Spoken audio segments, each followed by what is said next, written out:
이 세상에 태어나기를 선택해서 태어난 사람은 없습니다.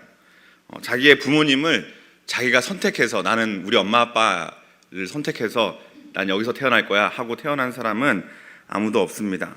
우리는 정신을 차리고 보니까 태어나졌고 우리 엄마 아빠가 이분들이구나. 그래서 누군가의 자녀로 태어난 것을 깨닫습니다. 그리고 여러분, 태어난 것을 취소할 수 있는 사람이 없습니다. 나와봤더니 너무 세상이 이상해, 다시 엄마 뱃속에 들어갈래, 이렇게 할 수 있는 사람은 없어요. 우리 마음대로 할 수 있는 것이 아무것도 없습니다. 그래서 여러분, 어떤 철학자들은 우리의 인생이 내던져졌다 이렇게 말하곤 합니다. 또 이 세상에서 죽음을 피할 수 있는 사람이 없습니다.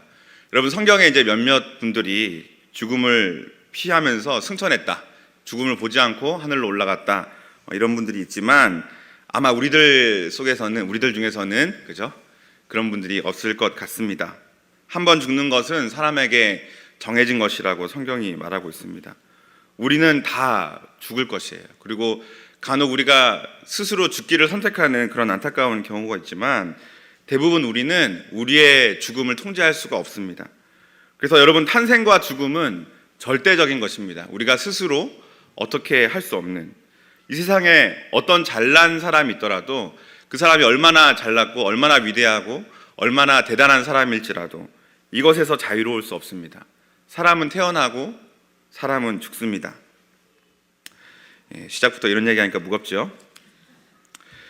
우리의 인생을 논할 때 이게 특히 무거운 게 죽음입니다. 여러분, 죽음을 우리가 쉽게 얘기할 수는 없죠. 장례식장에 가도 죽음에 대해서 우리가 쉽게 얘기할 수는 없는 일입니다. 메멘토 모리라는 이렇게 유명한 말이 있어요. 죽음을 기억하라.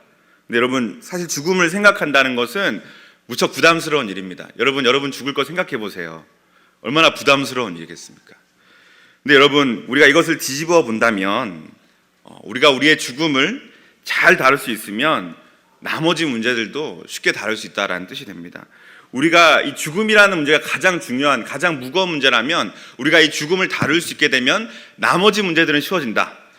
죽음이 가장 강력한 상대이기 때문에 죽음만 어떻게 해볼 수 있으면 그 나머지 것들은 좀 더 쉽게 싸울 수 있다라는 것입니다. 여러분, 그리고 사실은 우리는 알고 있습니다. 죽음은 이미 극복되었다라는 것입니다. 여러분, 죽음뿐만이 아닙니다. 우리의 인생도 사실은 내던져진 그런 인생이 아닌 것입니다. 진리는 무엇입니까? 에베소서 1장 4절 말씀 우리 함께 읽겠습니다. 에베소서 1장 4절 말씀 시작. 곧 창세전에 그리스도 안에서 우리를 택하사 우리로 사랑 안에서 그 앞에 거룩하고 흠이 없게 하시려고. 우리는 창세전에 그리스도 안에서 선택을 받았다라고 말씀하고 있습니다. 사도행전 24장 15절 말씀 읽습니다. 시작. 그들이 기다리는 바 하나님께 향한 소망을 나도 가졌으니 곧 의인과 악인의 부활이 있으리라 함이니이다. 아멘. 아멘. 우리에게는 죽음 이후에 부활이 있다라고 말씀하고 있습니다. 여러분이 우리가 읽은 이 두 구절을 통해서 우리가 무엇을 깨닫게 되냐면 우리의 인생에서 탄생과 죽음이 그렇게 확실하고 그렇게 절대적인 것인데 그것이 다가 아니구나. 그것뿐만 아니라 우리의 인생에서 또 그만큼 확실한 것이 있는데 그것은 무엇이냐면 하나님의 택하심과 또 부활, 이것이 우리의 인생에서 절대적이고 확실하다라는 것입니다. 여러분, 우리의 인생은 내던져진 것이 아닙니다. 우리가 그렇게 탄생한 것이 아니고, 그리고 우리의 죽음은 통제불능이라서 우리가 어떻게 할 수 없는, 그것으로 끝이 나는 그런 절망적인 것이 아닙니다. 여러분, 창세전부터 계획하시고 또 죽음 이후에도 부활의 소망을 주시는 그 하나님을 믿고 우리가 살아간다라는 것입니다. 할렐루야. 이렇게 생각하면 우리의 마음속에 무거운 마음이 사라지죠. 그렇죠? 태어나서 죽는구나, 이것만 가지고 살면 무거운데 그것이 아니라 우리의 인생은 계획되어져 있고 그리고 죽은 후에는 부활이 있구나, 이것을 알고 살아가는 사람, 그 사람의 삶은 그것을 모르는 사람과 전혀 다르게 된다라는 것입니다. 여러분, 세상 사람들은 죽으면 끝이다 라고 말하고 있습니다. 죽으면 끝이야. 근데 우리는 죽으면 끝이 아니고 죽으면 부활한다 라고 말합니다. 그래서 이 두 부류의 사람들의 인생은 전혀 다를 수밖에 없습니다. 여러분, 죽음이 모든 것의 끝이라면 살아가는 방법은 딱 세 가지입니다. 정말 충실하게 잘 살든지, 아니면 허무주의에 빠져서 막 살든지, 아니면 그 중간에 어중간하게 살겠죠. 그거 세 가지밖에 없어요. 근데 여러분, 부활을 믿는 사람의 삶은 확실하게 다릅니다. 여러분, 우리의 삶은 죽음까지가 아니라 죽음 이후에도 확장되어 있죠. 죽음 이후에 천국이 있는 것입니다. 그리고 우리가 더 중요한 것은 무엇이냐면, 이 세상은 험하고 이 세상은 힘들고 살기 어렵지만 내가 천국만 가면 뭔가 달라지겠지. 우리가 이렇게 살아가는 것이 아니에요. 우리는 이 천국을 갈 것을 기대하면서, 그리고 그 천국이 날마다 우리의 삶 속에 침투해 들어오는 것을 경험하면서 살아간다라는 것입니다.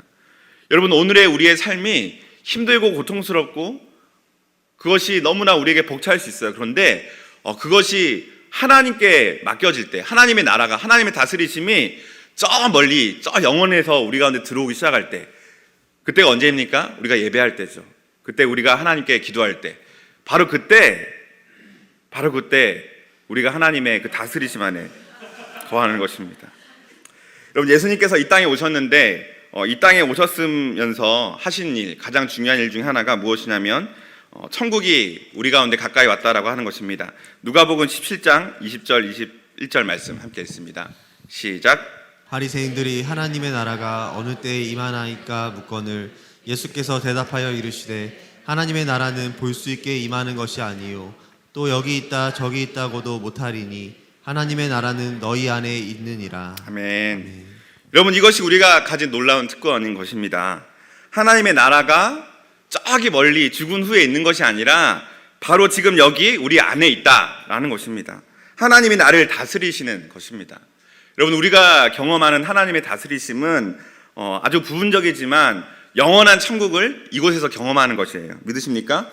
여러분, 하나님 나라를 경험하는 것은 무척 기쁜 일입니다. 하나님께서 어디로 가든지 나와 함께 하시고 나를 다스리시고 나를 통해서 하나님의 은혜를 흘려보내십니다. 하나님께서 일하시고 또 하나님의 마음이 흘러갑니다. 하나님의 뜻이 무엇인 줄 알고 하나님의 그 뜻에 순종하는 자리에 우리가 있게 됩니다. 그것이 여러분, 하나님의 다스리심이 우리 가운데 있을 때 우리가 살아가는 삶의 방식이죠. 여러분, 그렇게 살아갈 때 그것이 천국입니다. 그렇게 주님과 동행할 때 그것이 하나님의 나라가 우리 가운데 임한 것입니다. 여러분, 그래서 바라기는 우리의 평생의 삶이 이 하나님의 다스리심에 그 안에 거하시기를 간절히 축복합니다. 여러분, 이것이 정말 우리에게 중요한 것입니다. 우리가 우리의 삶을 세상 사람들과는 다르게 살아가는 가장 중요한 동력입니다. 그래서 여러분, 사단은 바로 이 부분을 중심적으로 공격합니다. 여러분, 어떤 방식으로든 우리가 하나님 나라와 우리의 인생이 별로 관계가 없구나, 이렇게 생각하게만 만들면 사단의 전략은 성공이죠. 나는 하나님의 나라는 차성문 목사님이 잘 추구를 하시고 앞에서 설교를 잘 하시고 하니까 정말 몇몇의 플레이어들, 저 사람은 정말 위대한 하나님의 사람들이야, 간증도 많고 멋있네, 하나님 나라가 확장되고 있네, 그런 사람들의 것이지 나의 것은 아니야, 이런 식으로 생각하게 만드는 거죠. 하나님의 나라가 나와는 관계가 없는 것 같은, 하나님의 나라가 뭔가 추상적이고 뭔가 관념적이고 뭔가 저기 멀리 있는 뜬구름 잡는 것 같은 그런 것으로 생각하게 만들면, 그래서 여러분, 하나님의 나라가 또 뭐 생각했던 것보다는 좀 강하지 않은 것 같네. 뭐 뉴스에서 말하는 것들 보면 교회가 이렇게 부정부패도 많고 안 좋은 일도 많이 하는 거 보면 하나님의 나라가 이렇게 별거 없구나, 사람들이 더 죄인인 게 더 좀 심하고, 아무튼 그렇게 생각하게 만들면 하나님의 나라가 자꾸 내 안에서 중요성을 잃어가기 시작하는 것이죠. 또 여러분, 내 눈앞에 보이는 것들만 집중하게 만들어서 사단은 우리에게서 하나님의 나라를 가지고 갑니다. 정말 내 앞에 놓여있는 중요한 것들이 많죠. 당장 결혼이 있고, 당장 승진이 있고, 당장 시험이 있고, 여러분, 그것이 얼마나 중요한 일들입니까? 그것이 중요하지 않다는 것이 아니에요.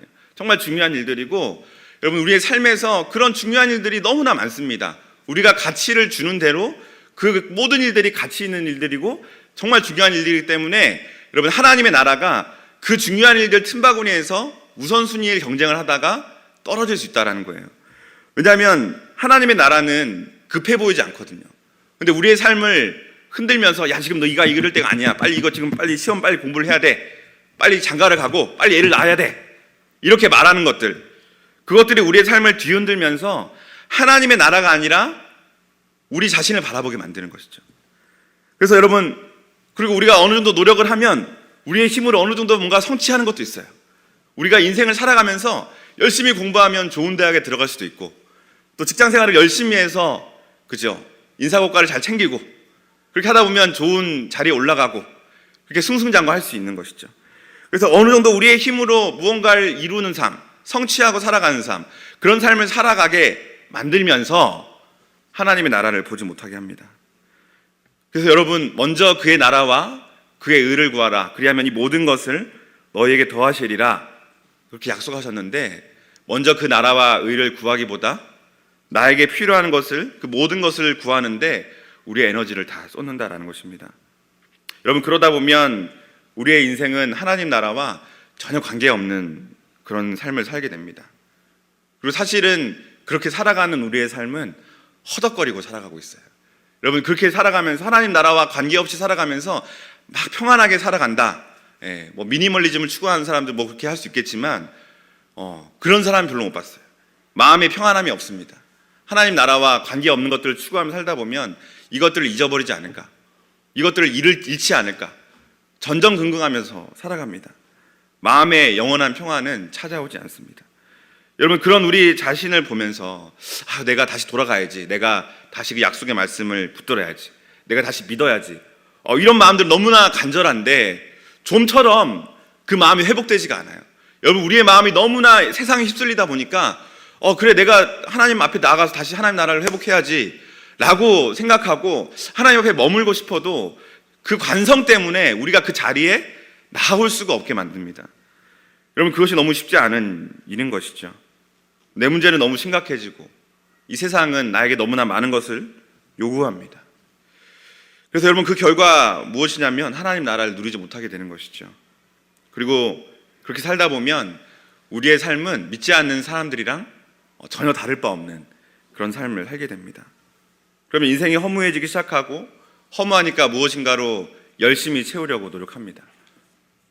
그런데 여러분, 그것으로 열심히 채우면 채우는 것도 일단 쉽지 않고, 그것들을 열심히 채워도 더 많이 채워야 됩니다. 그리고 그것들을 나중에 보면 다 내려놓아야 할 것들인데 내려놓을 때도 쉽지 않아요. 왜냐하면 내가 그것들을 강력하게 붙들고 있기 때문이죠. 쉽지 않습니다. 뭔가를 이루고 뭔가를 성취하고, 그런데 그 끝은 생각해보면 공허하고, 그래서 여러분, 우리는 공허한 마음조차 느끼지 않기 위해서 열심히 달립니다. 공허할 틈을 안 주는 것이죠. 내가 공허하면 안 되니까 아예 공허한 마음을 느끼기 전에 그 모든 것을, 시간을 다 채우고 모든 것을 나의 할 일들로 다 채워버립니다. 그러면 공허할 시간이 없죠. 그래서 우리의 마음은 쉬지 못하는 것입니다. 우리가 틀렸다는 것을 어렴풋이 알아도 말씀을 듣고 설교 시간에 그래, 하나님 뜻대로 살아야지 하는 마음이 들어서 마음이 뜨겁다가도 우리의 마음이 어느샌가 그 일주일 내내 이렇게 시달리다 보면 하나님의 뜻대로 살기가 쉽지 않은 것이죠. 죽음을 두려워하게 되고 어느새 인생을 의미 없이 살아갑니다. 그것이 나름대로 열심히 살아온 삶이라는 것에 우리가 너무 안타까운 것이죠. 내가 최선을 다하고 내가 잘못한 게 없는데, 내가 나의 자녀들을 위해서 열심히 살았고 내 가족을 잘 부양했고, 그리고 내가 마땅히 크리스찬으로서 살아가야 할 것들을 잘 챙겨가면서 열심히 살았는데, 그런데 내 마음은 행복하지 않고 내 마음은 허전하다. 그렇게 느끼는 내 자신을 보면서 마음이 아픈 것이죠. 여러분, 기도를 아무리 열심히 하고 또 성경을 아무리 많이 보고 교회를 아무리 오래 다녔어도 지금 현재 우리의 삶 속에 하나님의 통치가 없다면 우리의 인생은 다른 사람들과 별반 차이 없는 그런 인생일 뿐입니다. 우리는 어느 순간에 쳇바퀴 도는 것처럼 그렇게 하루하루를 살아가게 된다라는 것입니다. 여러분, 이런 모습을 성경에서는 무엇이라고 묘사하고 있나요? 이 시브리서 2장 15절 말씀입니다. 시작. 또 죽기를 무서워함으로 한평생 매여 종로로 타는 모든 자들을 놓아주려 하심이니. 아멘. 죽기를 무서워함으로 한평생 매여 종로를 타는 사람, 그것이 바로 하나님의 통치 아래 있지 않는 그런 자들의 실체라는 것입니다. 다른 것에 종로를 탄다라는 것입니다. 따라하겠습니다. 여러분, 예수님이 있어서 참 다행이다.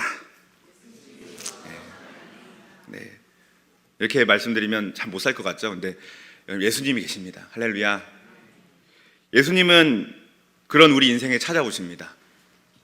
우리가 어찌할 바 모르고 발버둥 치면서 하루하루를 살고, 그리고 열심히 싸우는데, 최선을 다해 싸우는데 여전히 부족해 보이는 그런 우리의 삶에 예수님이 찾아오십니다. 우리가 열심히 노력하고 애쓰고 최선을 다하는 바로 그때 오늘 주님은 우리에게 이렇게 말씀하십니다. 오늘 본문을 다시 한번 읽어보겠습니다. 마태복음 11장 28절 시작. 수고하고 무거운 짐진 자들아 다 내게로 오라. 내가 너희를 쉬게 하리라.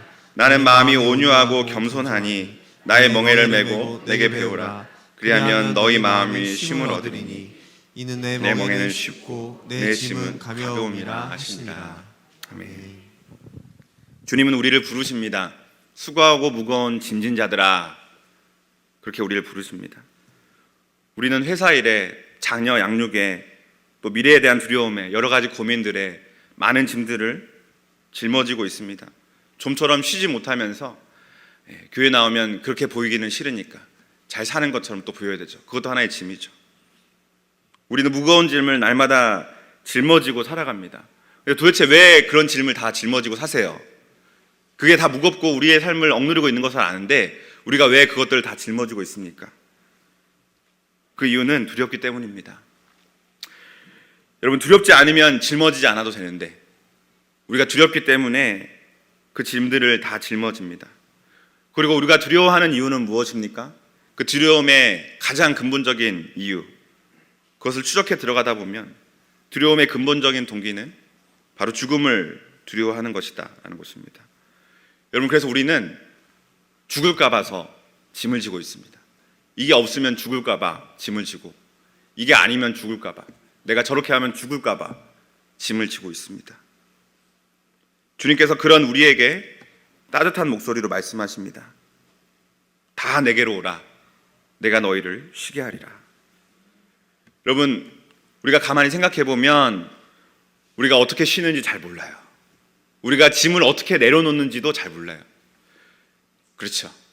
내가 내 짐을 알아서 내려놓을 수 있었으면 예수님이 필요 없는데, 내가 모든 짐을 다 던져버리고 나는 이제 자유해요 할 수 있는 사람이었으면 이런 설교를 안 들어도 될 텐데, 근데 여러분, 우리는 어떻게 쉬어야 할지, 어떻게 우리 짐을 내려놓는지조차 모릅니다. 그래서 여러분, 주님께서 그래서 말씀하신 거예요. 내가 너희를 쉬게 하리라. 내가 너희를 쉴 수 있도록 도와주겠다. 내가 너희를 쉬게 하겠다. 여러분, 그 음성을 듣고 우리가 그 안에서 쉬어야 한다라는 것입니다. 우리가 쉼에 대해서 오해가 있습니다. 오해하지 말아야 할 것은 무엇이냐면, 여러분, 주님께 나아가서 우리가 퍼지는 것이 아닙니다. 쉬는 것은 막 빤스만 입고 소파에 누워가지고 이제 아무것도 하지 않고 막, 그렇죠, 텔레비전에만 보고 있고, 이것이 누군가에게는 쉼이지만 주님께서 쉬라는 것은 그런 쉼이 아닙니다. 아니면 주님께 나아가는 것, 주님께 나아가서 우리의 짐을 내려놓고 우리가 쉰다는 것은 뭔가 우리가 나고자 하거나 패배자거나 그런 것이 아닙니다. 다른 사람들은 열심히 달려가는데 나는 힘이 딸려서 나는 여기서 주저앉아야 되는구나, 이런 것이 아닙니다. 또 여러분, 주님께 나아가서 쉰다는 것은 이제는 내 마음대로 아무것도 못하고 주님께 속박되는구나, 이런 것이 아닙니다. 우리가 주님 안에서 쉰다는 것은 우리의 불필요한 짐들을 다 내려놓는다라는 것입니다. 여러분, 그렇게 할 때, 우리가 그 모든 짐들을, 그 불필요한 것들을 다 내려놓을 때 우리는 정말 우리의 인생에서 중요한 것들을 볼 수 있게 됩니다. 정말 우리의 인생에서 내가 해야 될 것이 무엇일까? 그것들이 보이기 시작하고, 내 짐들을 내려놓을 때 그 짐에 따라서 우리가 살아가는 것이 아니라 정말 내 인생에서 가장 소중한 것들을 붙잡으면서 무엇을 추구해야 될지, 어떻게 살아야 될지, 그런 것들을 발견하면서 살아가게 된다라는 것입니다. 여러분, 주님이 우리에게 쉬라라는 것은 모든 것을 다 팽개치고 가만히 있으라라고 말씀하시지 않는 것입니다. 그런 것이 아니라 주님 오늘 우리에게 이렇게 말씀하십니다. 나의 멍에를 메고 내게 배우라. 여러분, 이것이 우리의 쉼입니다. 주님은 우리가 주님께로 와서 우리의 짐을 내려놓다가 이제 좀 살만하네요 주님, 이제 좀 죽을 뻔했는데 이제 살만하네요, 이제 좀 다시 가야 되겠습니다, 다시 그 짐을 짊어지고 먼 길을 떠나는 그런 것을 원하지 않습니다.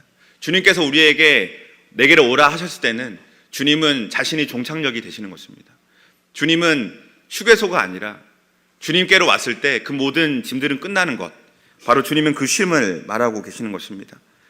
여러분, 그런 짐들은 우리가 다시는 짊어지지 않아도 되는 괜찮은 짐들입니다.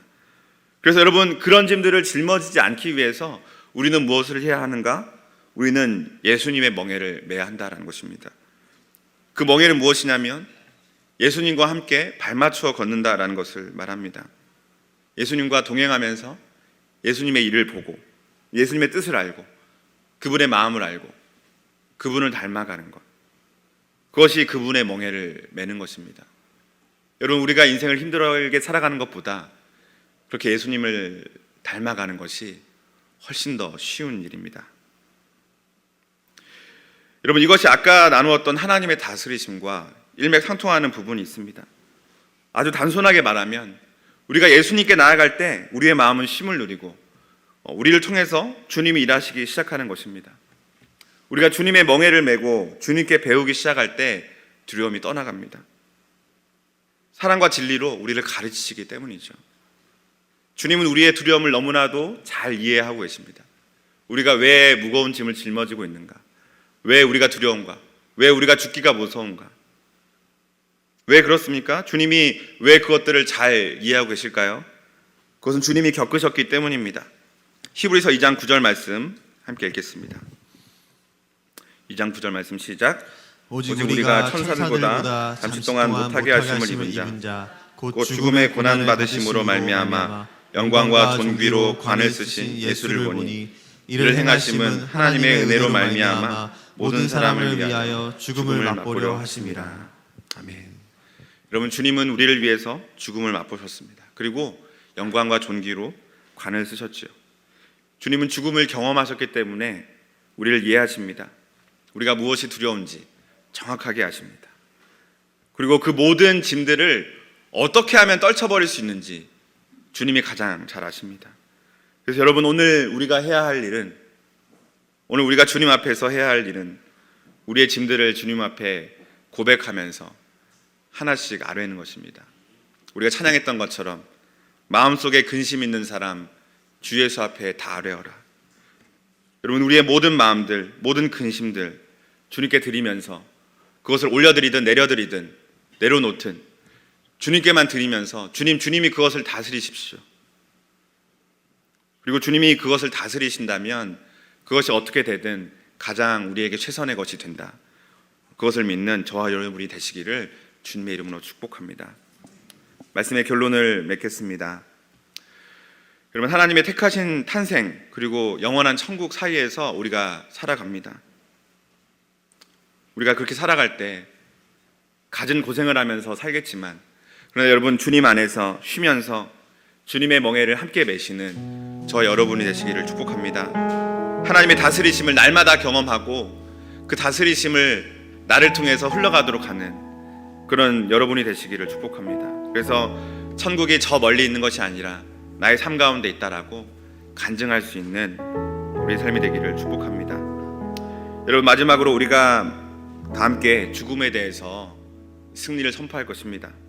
고린도전서 15장 55절에서 58절까지 말씀을 우리가 함께 선포하면서 외치겠습니다. 시작. 사망아, 너의 승리가 어디 있느냐? 사망아, 내가 쏘는 것이 어디 있느냐? 사망에 쏘는 것은 죄요, 죄의 권능은 율법이라. 우리 주 예수 그리스도로 말미암아 우리에게 승리를 주시는 하나님께 감사하노니, 그러므로 내 사랑하는 형제들아, 견실하며 흔들리지 말고 항상 주의 일에 더욱 힘쓰는 자들이 되라. 이는 너희 수고가 주 안에서 헛되지 않은 줄 알미라. 아멘. 기도하겠습니다.